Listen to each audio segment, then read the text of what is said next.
विद्यार्थ्यांनो, सप्रे नमस्कार. आज आहे 25 मे. आजच्या दिवसापर्यंतच्या महत्त्वपूर्ण चालू घडामोडी प्रश्न आपल्याला बघायचे. आजच्या व्हिडिओला सुरुवात करूया. सर्वात पहिला प्रश्न आहे, राष्ट्रीय एक आरोग्य अभियान साठी कोणती संस्था नोडल एजन्सी आहे?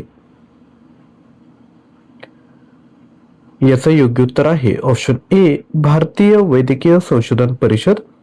भारतीय एकात्मिक रोगनिगराणी आणि महामारी तयारी मजबूत करण्यासाठी हे अभियान सुरू करण्यात आले. मानव, प्राणी आणि पर्यावरणीय आरोग्य यांचा समन्वय साधण्यावर भर आहे. पुढील प्रश्न, अत्याधुनिक हवामान अंदाज प्रणाली भारत फोरकास्ट सिस्टीमचा वापर करणारे कोणते राज्य हे पहिले राज्य ठरले?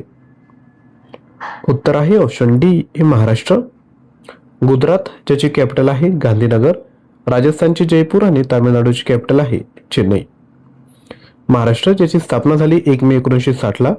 मुख्यमंत्री आहेत देवेंद्र फडणवीस. राज्यपाल आहेत CP राधाकृष्णन. राजधानी आहे मुंबई. राष्ट्रीय उद्यान आहेत चांदोली, संजय गांधी आणि ताडोबा. महत्वाची धरणे आहेत उजनी, भंडारदरा, जायकवाडी आणि कोयना. पुढील प्रश्न, कोणत्या जागतिक संघटनेने जागतिक आरोग्य सांख्यिकी 2026 अहवाल प्रसिद्ध केला आहे? उत्तर आहे option C, world health organisation. हा अहवाल आरोग्याशी संबंधित शाश्वत विकास उद्दिष्टांवरील जागतिक प्रगतीचा आढावा घेतो. WHO, ज्याची स्थापना झाली 7 एप्रिल 1948 ला. मुख्यालय आहे जिनिव्हा, स्वित्झर्लंड. महासंचालक आहेत टेड्रोस अॅड्रनॉम. उपमहासंचालक आहेत सौम्या स्वामीनाथन आणि मुख्य शास्त्रज्ञ आहेत जेरेमी फरार. पुढील प्रश्न, ताज्या अहवालानुसार कोणते राज्य गुळाचे सर्वात मोठे उत्पादक आहे? उत्तर आहे ऑप्शन बी, उत्तर प्रदेश. जागतिक गूळ उत्पादनापैकी 70% अधिक उत्पादन भारतात होते. त्यामुळे भारत हा जगातील सर्वात मोठा गूळ उत्पादक देश आहे. भारतात उत्तर प्रदेश हा सर्वात मोठा उत्पादक असून त्या खालोखाल महाराष्ट्र आणि कर्नाटक यांचा क्रमांक लागतो. उत्तर प्रदेश, ज्याची स्थापना झाली 24 जानेवारी 1950 रोजी. मुख्यमंत्री आहेत आदित्यनाथ योगी. राज्यपाल आहेत आनंदीबेन पटेल. राजधानी आहे लखनौ. राष्ट्रीय उद्यान आहेत दुधवा, पिलीभीत आणि महत्वाची धरणे आहेत रिहंद. पुढील प्रश्न, भारताच्या पहिल्या मुंबई अहमदाबाद हायस्पीड रेल्वे प्रकल्पाची एकूण लांबी किती आहे? उत्तर आहे ऑप्शन ए, 508 किलोमीटर इतकी. हा महामार्ग महाराष्ट्रातील मुंबई ते गुजरातच्या अहमदाबाद दरम्यान धावणार आहे. या मार्गावर 12 स्थानके असणार आहेत आणि हा संपूर्ण प्रकल्प पूर्ण झाल्यावर प्रवासाची वेळ अवघ्या 2 तासांवर येईल. पुढील प्रश्न, आशियाई वेटलिफ्टिंग चॅम्पियनशिप 2026 मध्ये भारताने एकूण किती पदके जिंकली? उत्तर आहे ऑप्शन डी, 10 पदके. या स्पर्धेत भारताने एकूण 10 पदके जिंकली, ज्यामध्ये 1 रौप्य आणि 9 कांस्य पदकांचा समावेश आहे. 1 रौप्य पदक ज्ञानेश्री यादव महिलांच्या 53 किलो स्नॅच प्रकारात त्यांनी जिंकला. आता महत्वाच्या क्रीडा चालू घडामोडी बघूयात. Bajaj Pune grand tour 2026 Luke Mudgway. 2025-26 hockey India league पुरुष Kalinga lancers. Pro wrestling league 2026 Haryana thunders. ICC under पुरुष क्रिकेट विश्वचषक विजेता भारत. 2025-26 रणजी करंडक स्पर्धा Jammu Kashmir. Chinese grand prix 2026 Kimi अँटोनेली.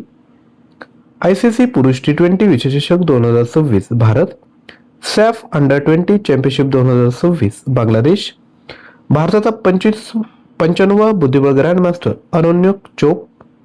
Thomas cup 2026 चीन. उबर कप 2026 महिला दक्षिण कोरिया. यानंतर पुढील प्रश्न, दहशतवाद विरोधी दिवस केव्हा साजरा करण्यात येतो? उत्तर आहे 21 मे रोजी. उद्देश, सामान्य लोकांवर, समाजावर आणि देशावर दहशतवाद व हिंसेचे होणारे दुष्परिणाम याविषयी जागरूकता निर्माण करणे. भारताचे माजी पंतप्रधान राजीव गांधी यांची 21 मे 1991 रोजी हत्या झाली होती. त्यांच्या स्मृतिप्रित्यर्थ हा दिवस पाळला जातो. यानंतर पुढील प्रश्न बघायचा आहे. त्यापूर्वी छोटीशी रिक्वेस्ट, जर तुम्हाला आमचे प्रयत्न आवडले असेल तर तुम्ही व्हिडिओला लाईक करून आमचं प्रोत्साहन वाढवू शकता. तर नक्की विद्यार्थ्यांनो लाईक करा. पुढील प्रश्न आहे, भारताच्या पहिल्या AI सक्षम डिजिटल बँकिंग शाखेचे उद्घाटन नुकतेच कोणत्या राज्यात झाले? उत्तर आहे ऑप्शन बी, आसाम. स्लाइस स्मॉल फायनान्स बँकेने सुरू केलेली ही सुविधा प्रत्यक्ष बँकिंग आणि AI आधारित तंत्रज्ञानाचा मिलाप आहे. यामध्ये सेल्फ सर्व्हिस किओस्क, कागदविरहित रोख रक्कम जमा आणि काढणे आणि UPI क्रेडिट सुविधा उपलब्ध आहेत. आसाम स्थापना झाली 26 जानेवारी 1950ला. मुख्यमंत्री आहेत हेमंत बिश्वा शर्मा. राज्यपाल आहेत लक्ष्मण प्रसाद आचार्य. राजधानी आहे दिसपूर. राष्ट्रीय उद्यान आहेत काझीरंगा, मानस, डिब्रू सैखोवा, रायमोना, दिहिंद पटकाई.